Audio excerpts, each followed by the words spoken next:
folks, welcome back to Just Podding Around, where the wrestling takes are spicy and the wrestling nostalgia hits harder than primary marker. Today, oh boy, we are diving into the life and career of the man WWE spent decades calling the GOAT, and this time they might actually be right. Yep, we're talking about John Felix Anthony Cena. 17-time world champ, box office star, master of the 5 moves of doom, the man who somehow had half the arena booing him and the other half ready to fight the boys in the parking lot. And one of the 2 wrestlers that made me a fan of wrestling today. Let's get into it. Cena came into the world on April 23rd, 1977 in West Newbury, Massachusetts. A place that sounds like it only produces wrestlers, firefighters, or guys who coach high school football. He grew up with 4 brothers, which explains why he was basically built like a tank by age 12. The man literally made cardboard championship belts as a kid. Some kids play footy, some play with action figures. Young Cena was already booking WrestleMania in the living room. He went to Springfield College, played football, became an All-American center, captain of the team, just casually being better than the rest of us at everything. He graduated with a degree in exercise physiology and kinesiology. So when he flexes, he knows exactly which muscles he's intimidating you with. Cena's dating life has been, let's say, eventful. He married Elizabeth Herberto in 2009, divorced in 2012. Dated Nikki Bella, got engaged at WrestleMania 33 in front of 70,000 people because nothing says romance like a stadium audience booing your relationship. And they split in 2018. Then, in 2020, he met Shay Shariatsadi while filming Playing with Fire and went, yep, that's the one.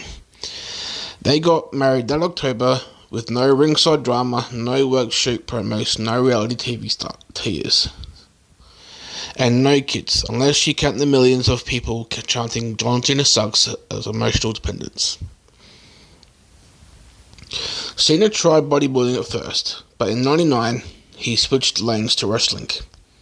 WWE signed him in 2001, parked him in OVW, back when developmental meant tiny crowds and bad lighting. On June 27, 2002, on an episode of SmackDown, Cena answers Kurt Angle's open challenge and drops the ruthless aggression line that became a meme before memes were memes. Then came the gimmick that changed everything, the Doctor of Thugonomics. Baggy shorts, freestyle raps, insults that could have and would have gotten any of us suspended from school, and jerseys of either the rival or the hometown team, depending on which side of the fence he was on. And a custom US title spinner belt, because subtlety was not in his vocabulary. Fans loved him, even when he was technically a heel. And at WrestleMania 20, Cena wins his first big belt, beating the Big Show for the US Championship. And boom, superstardom begins. Then, at WrestleMania 21, he beats JBL for his first WWE title. Whips out the spinner belt again, and the main event era officially kicks off. From 2005 to basically 2015, Cena was everywhere. Raw, Cena. Pay-per-view main event, Cena. Merch stand, Cena.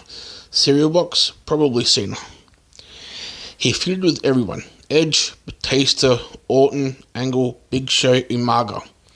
If you had a pulse and could bump, Cena was fighting you. WrestleMania events piled up. WrestleMania 22 versus Triple H. WrestleMania 23 versus Shawn Michaels. WrestleMania 27 versus The Miz, who still uses it today to try and explain why he should be in any storyline ever. WrestleMania 28 and 29 versus The Rock in the once-in-a-lifetime but actually twice storyline, and many more. Let's Go Cena / Cena Sucks became the soundtrack of the 2010s. By 2015, he had tied Ric Flair's 16 World Championships. He was a franchise player, the man carrying the company on his jacked up shoulders. But Hollywood was cooling, and WWE slowly transitioned him into a part-timer. After 2015, Cena started showing up less often, but still brought the goods. SummerSlam appearances, surprise Raws, WrestleMania 39 vs Austin Theory, where Theory got the biggest job of his life. The man stayed relevant without even trying.